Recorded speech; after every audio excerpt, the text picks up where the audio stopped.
Hi guys, thanks for tuning in to another book review on ForgottenWeapons.com. I'm Ian McCollum, and today we are taking a look at an AK book, specifically the Kalashnikov Encyclopedia by Dr. Cor Roodhorst of the Netherlands. And Kalashnikov Encyclopedia. This thing is a beefy book. This is 1,300 and I believe 70 pages, and this is volume 1. We also have volume 2 and volume 3. In total, this comes to just under 3,900 pages of Kalashnikov Encyclopedia. And encyclopedia really is what this book is set out to be. This isn't really an analytical history of the development of the AK in a way that, for example, Edward Ezell's book for collector grade, Kalashnikov, the Arms and the Man, this is a history of how the gun was developed, and it's fantastic. We'll look at this book on its own later. It was written by Edward Ezell. You should just buy it. Anything by Edward Ezell, you should just buy. But what that book does not do well is really explore the diversity of AK variants that were manufactured by people other than Russia or the Soviet Union. What Dr. Roodhorst's book does do is exactly that. So this is divided into 3 volumes, obviously.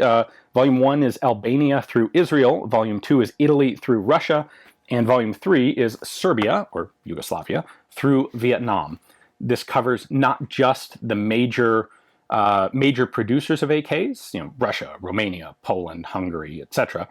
It also covers a lot of very small-scale manufacturers. For example, we had Albania, Italy, and Vietnam, not normally countries you would think of as large-scale AK producers. This also covers a substantial number of firearms that are divergent enough from the AK that some people wouldn't consider them AKs. For example, Switzerland is in here with the SIG 550 series.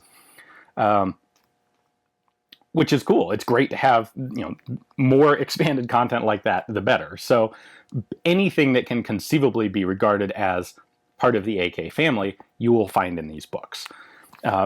And that's the big, what this book really brings to the table is a comprehensive assortment of AK varieties. In fact, flipping open here at random, I have the SIG 550. Let's go back a bit. Serbia, the M21C.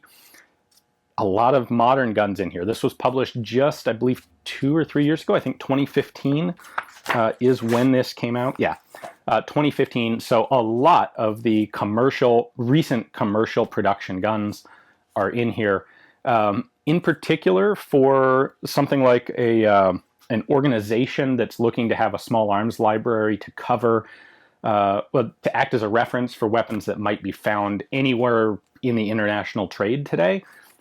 This is I would say, almost an indispensable resource.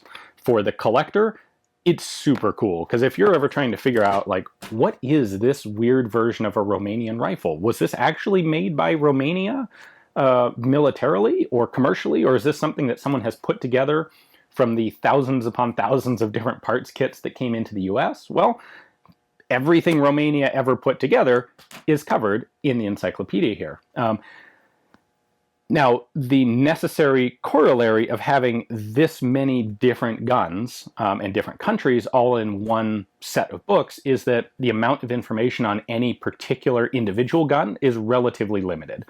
You're kind of looking at a fact sheet and a basic description and history of each gun. Usually you'll get, at minimum, half a page of written text with each variation. Sometimes more than that when it's appropriate, when there's more to say. Basic statistics, weight, length, physical dimensions, selector markings, that sort of thing, for everything. And unfortunately, one of the downsides of doing a book this monumental is there are a fair number of typos in it, and the photography ranges from perfectly adequate to not all that great. And I understand why. With the volume of guns that are in here, it simply wasn't practical for Roodhorst to, I assume, grab a professional photographer and track down every single one to take pictures. That would have taken decades. Instead, it appears that he sourced photographs from a wide variety of people and places, and the result of that is that some of the pictures are great and some of them are pretty lousy. Low resolution, blown up, so they look grainy sometimes. Some of them are dark. However, the pictures aren't there to be artistic. The pictures in this book are there to get across relevant information about the features, characteristics, design, etc. of each individual AK variant. And even the bad pictures in this book do that effectively. So you'll find a lot of them annotated with circles or arrows, pointing out specific features or variations. And in that way, the pictures are made to be quite useful and helpful. The other downside of having a nearly 4,000-page encyclopedic set of books is that they are expensive. These are published in the Netherlands, and the cost is 190 euros plus shipping. So there are a couple different shipping zones. To get it here in the United States is even pricier. This cost me about $300 for the set with shipping and with the conversion from euros to dollars. I believe they have a distributor in the US, but it seems that those come and go. When they get books in, great, your shipping's a lot cheaper, but then they sell out and they're not available anymore. I'm sure there will be a second volume at some point. I'm curious how many copies of this were published. This had to be a very expensive book to publish, even being as expensive as it is to retail. I suspect that this is going to sell out fairly quickly, and there will probably not be a lot of incentive to publish follow-up runs. This is a pretty niche book at its size and depth and cost. So if you are an institution that has a firearms reference library, this, I would say, is indispensable. It is by far the best encyclopedia of Kalashnikov variants out there. Nothing, in fact, even comes close. If you're an individual collector, if you can afford the book, absolutely get it. It's a great reference, and it's a great way to say, any number of oddball variants that may have shown up in the US or may not, or if you're just curious what different people did to the Kalashnikov platform and why, this is your answer. So not exactly light reading, but a really cool reference book to have. And to anyone who's willing to shell out the money for it, I would encourage you to have it. It is certainly a very valuable part of my own reference library now. So it is not available on Amazon. It is only available directly through the publisher, the author's website, which is kalashnikov-encyclopedia.com. I'll have a link to that in the description text below. And that on there you'll find all the different shipping options and payment options.